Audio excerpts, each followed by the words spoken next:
Hello everyone and welcome to another video with me, 320 SimPilot, and today we are going to take a look at a recent update to the A32NX mod. Just some nice little quality of life features that have been added, and I'm going to show you how to use those, particularly focused on the EFB, but a couple of other nice things. We're here in Newcastle, as you can see, quite typical Newcastle weather. We've got some good rain here. So if you missed my live stream where I flew from here recently, you may not have seen some of these features that were quite recently included. I'm going to be using the latest custom autopilot and custom fly-by-wire system version of the mod. However, you may not have these features yet in your version. They will be coming to the installer soon. I know I've said that before, but my understanding is they are on the way to be included in the custom fly-by-wire version and custom autopilot version in the installer. If you want this version that I'm using, it is available on the Discord, but it's very experimental. It gets lots of changes, so you have to update it almost every few hours. So it's things that you may see added soon to your version of the simulator, so hopefully this will get you better prepared for that.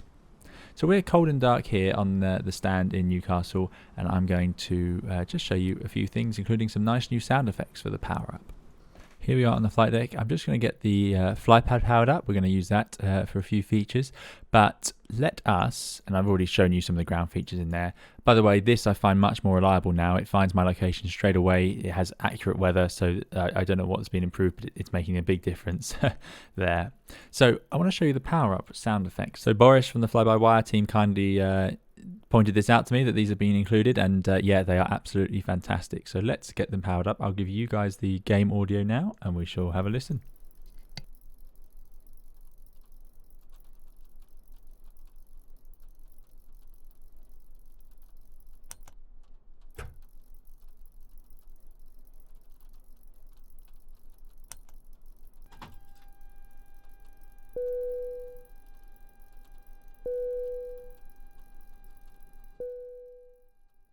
So there you go. So what we've done is we've powered up the aircraft with just the batteries. So now we're sitting on batteries, which gives us a few very basic systems from the battery bus.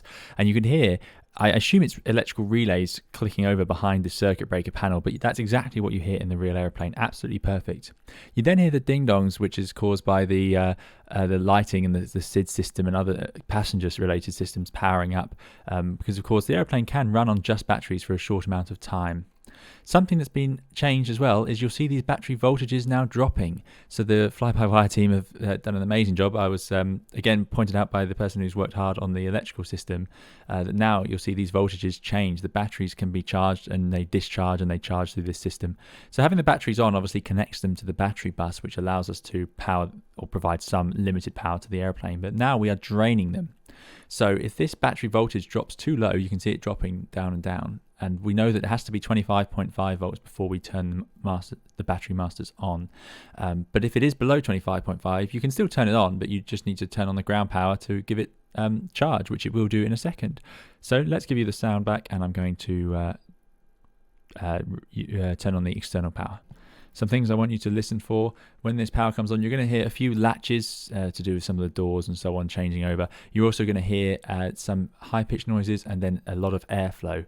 That's as the avionics cooling comes online, which is all pretty much offline. It's a very quiet flight deck. The Airbus flight deck is a noisy place when on a powered-up airplane. There's no doubt about it. So let's have a listen.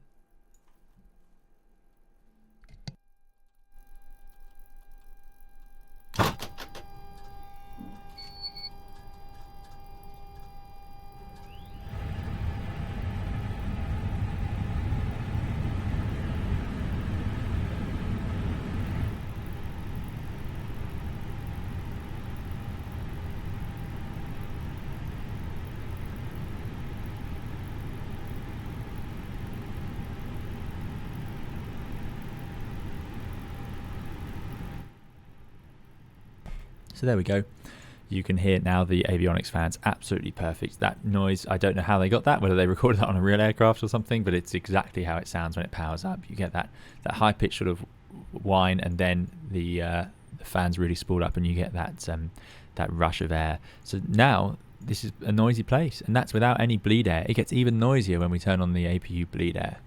You'll notice our battery voltage is 27.1. If we go to our electric page, there we go, 27, and it's all matching up, and you can see the 4 amps, which would be the current that's being charged into them.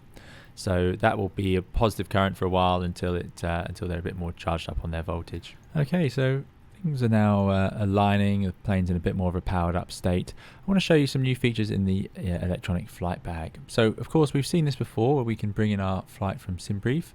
To do this, you need to go to your company tab and put in your username. Some people have given me a great tip on that, which is if you press the let me just bring up the right page for you. If you press the right Alt and click on it, then you get the full window, and then you can type in here without it causing such an issue for you, I believe. There we go. If you do it properly, not like I just did. And then you can close that and click onto dashboard, and we'll load it from SimBrief, which is really obviously a brilliant, handy feature. So what else has been added in here? Now, we've talked already about the ground tab, so I can call the fueler, I can get those doors open at the front, call the baggage and the external power, and these things will just happen, which is great. But what I want to show you is the dispatch page has a few other things on it. So now it has OFP, and before this OFP was sort of a bit frozen, but now you can scroll through it, which is fantastic. It's not quite formatted as I'm used to seeing it, just because of the way the PDFs format, but either way, the information's all here, the block fuel required, the time, the waypoints, the performance changes, and it's all just at your fingertips now. I cannot wait until we get charts in here as well. I think that's going to make a big difference. And you can zoom in and it seems to format it slightly differently and so on. So there you go. So that is now all available, and obviously you can scroll through the side, all the NOTAMs and weather and information and that. Look at that. It's an incredibly miserable day out there. We're using Orbex's Newcastle scenery, by the way, for this one, in case you're wondering where the scenery is from. Right. Then we go to fuel, and look at this. At the moment it says we've got 9.5 tons of fuel on board, and if I go over here, 9.5 tons. So you'll see I did cool the fueler. They will appear eventually outside, but that's just more of an animation, a bit like the ground power. There goes up passengers. I would really like it if this stayed for a little bit longer. It seems to come and then go quite quickly. But I don't know if that's possible or not, but it's still a great feature to have built in. Okay, so on here now we can change the fuel ourselves. We can use the slider and it will do it automatically, and it does it in the correct order, which is a really nice touch. So as you can see, with no fuel, it would have 0 fuel in all the tanks, obviously, and it will start by filling each of the outer tanks. These outer tanks are here. As we keep adding fuel, it will then fill up the inner tanks, and once those are full, it will fill up the center tank. And that is the order that the Airbus fuels, and the real Airbus does this completely automatically. So yeah, you can have it filled up, have every tank full, but as I said, outer wing tanks first, then inner tanks, then the center tank. You can see that all on here: outer tanks, inner tanks, center tanks. What happens is the Airbus only takes fuel from the outer wing tanks here initially, and in fact it will use that for takeoff. Once you're in the air, it can use the center tank, then the inner tanks, and then the outer tanks will drain into the inner tanks later on in the flight. It's probably a video on its own, a bit of talking about the fuel system, but that's how the refuel order would be. So they've done a great job, and then you can choose your speed. So if we did instant, I can just press play, and you can see even the weight of the airplane changes. And there we go, 13.8 tons of fuel, all in the right place, with some in the center tank, which you can see would go into those inner tanks and keep those topped up whilst you're running it, but only after once you take off. It does do a test on the ground, but it won't take off running on the center tank. But yeah, there you go. So if we can also remove it, press play, airplane gets lighter, or we can do it the realistic way. Let's have a real fuel time. So how much fuel? We've got 6 tons in at the moment. So if we wanted to go to 12 tons, oh, there we go, and press play. 8 minutes. Yeah, 8 minutes seems about reasonable for 6 tons of fuel to go on. It does take a fair bit of time. Let's see what I think. Yeah, probably even that. I've seen it go slower. So there we go, fantastic. So now you can have a realistic fuel, and there comes our animation. But like I say, not related to the actual fueling. This is just the animation on the outside for the that I clicked on the EFB. So great feature, and like I said, gives you a little bit of an insight into the fuel system of the Airbus, the order in which it fills up. You can now ignore this one. I'm going to ignore this. This is because I've asked for the fueler. We don't need that anymore. We're just going to do it here. Payload still an op, but there we go. OFP and fuel now functioning well. Obviously we've seen that our performance calculator is in here, and all our ground features are working, including the pushback. Now the last thing I want to do is talk about the throttle detents. This has changed again. Those of you using the Thrustmaster TCA throttle quadrant, this is particularly applicable to you, or anyone using a throttle with a detent on it. So as you can see, I don't know if you can hear it, but this fits perfectly with my thrust levers, and that's because I've set it up using their iPad. They've done a fantastic job with this. It is amazing. So press calibrate, and you might find that your throttles stop working when you use this custom autopilot, custom Flybywire version. Because remember, oh, I've not seen that before. That's possibly one of my controls. Very good. There we go. Yeah, you might find that your thrust levers don't work the first time you use the custom autopilot version, because it's using all sorts of extra custom things. And originally you had to fiddle with the throttle config file in the work folder and all of this, and that's all been simplified now.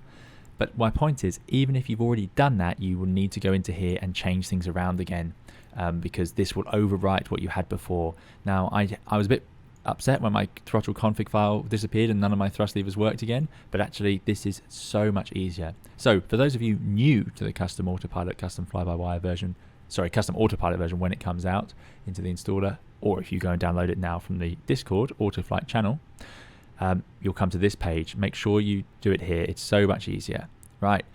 Obviously, I'm using the TCA, so I've got reversers on the same axes. That means I've got throttles that run, if I run them all the way forward and all the way back, I want them to be able to do reverse as well. So all on the same axes. I've also got two, so I need dual. If you do one, it just sets up one. So I've got two. And then all you have to do is click on each detent. So reverse is max reverse. So I'm going to move mine to max reverse, and you see the current value as at -1. And you say you've got reverse start and reverse end. What you're doing is you're telling it the range you want that detent to be registered at. So I've got -1, so you can see the current value. I set it to -1 by pulling it all the way back on axis 1. That's my number 1 throttle. I click set from throttle there, and it goes to -1. What I then do is I push it slightly further forward, just to give it a bit of a range, and then I put -0.98. The reason I've set this little bit of a range instead of having it just at -1 is just to make sure that I did find that if I didn't do that, sometimes I'd go full reverse and it would suddenly jump forward to idle again or something like that. So I just give it a bit of a range. So I did that for both of them. Then reverse idle. I simply move my, there's no point looking at those actually, I just move my throttles to the sort of end of the idle range, the reverse idle, so just slightly behind normal idle, and do the same. So I set from throttle, and then I do an upper end as well, set from throttle, and I do it for both sides. Same with the idle detent, put them in the idle, I pull them back a bit to -0.48, and then I did set, and then I release them a bit, push them forward a bit, and set again, just to give a bit of a buffer, a range. And I do that for all of them. I might need to increase my climb detent one actually. I've had a bit of trouble with that. So let's put those there. So let's say we do from, I think 0.4 or 0.04, and we'll go through to let's go 0.09 on both. And you see start and end. It gives you that range of values. So you don't have to use these values, but this is just showing you how the setup works. Really easy. Do it for all the points, and then that's it. Once you've done that, you must remember, click I do apply and save. You want to do both of those, and then it should be working for you. It's great. Such an easy system. So much easier than before. Obviously, what I highly recommend doing is what I've done is in my controls, I've got for the throttles, for specifically, I've got just one profile for all the other stuff, but my throttles, I've got specific profiles so that it saves in there. So I've got the A32NX, and then I've got the other, I've got the CRJ, because each of these are very different with the TCA. So I highly recommend having a different profile. You can do that by going to Preset Manager, duplicate, and then rename the new one as whatever you want, and then you can just fiddle with that one individually. So make sure you're using the right profile when you actually go flying. You can see our fuel is still going with the estimated time reducing, which is just great, a really great, nice feature to have there. So now I can set that up while I'm preparing other things on the flight deck. But yeah, there we go, guys. Just a little bit of an update. There's been so many great updates to this airplane, and we're seeing more and more that the stability is improving, which is, for me anyway, something I've definitely noticed. But now we can load in the flight plan using the A cars. There has been some format changes to the performance pages, which I may talk about in another video, but yeah, it's just coming along great. So there we have it. As ever, amazing work by the Flybywire team. Thank you all so much for the effort and progress that has gone into this add-on, or mod I should say. It's just so great to see. We've now got working fueling system, we've got the OFP available in the iPad, and we've got those fantastic sounds on startup. Just a little taster of some of the things that have been added to this version. Hopefully you guys will see this soon in the installer. If you want to go and grab it now, you can do, but I say it comes with a warning. The version that they update in the Discord, the custom autopilot branch, is very unstable. So I would probably recommend for most people just wait until it arrives in the installer. But when it does and you have all these features available for you, some of these may well be in the development version as well already. That's all from me today then. We'll see you again in another video or live stream soon. Thank you very much for watching, and have a great day. Bye bye.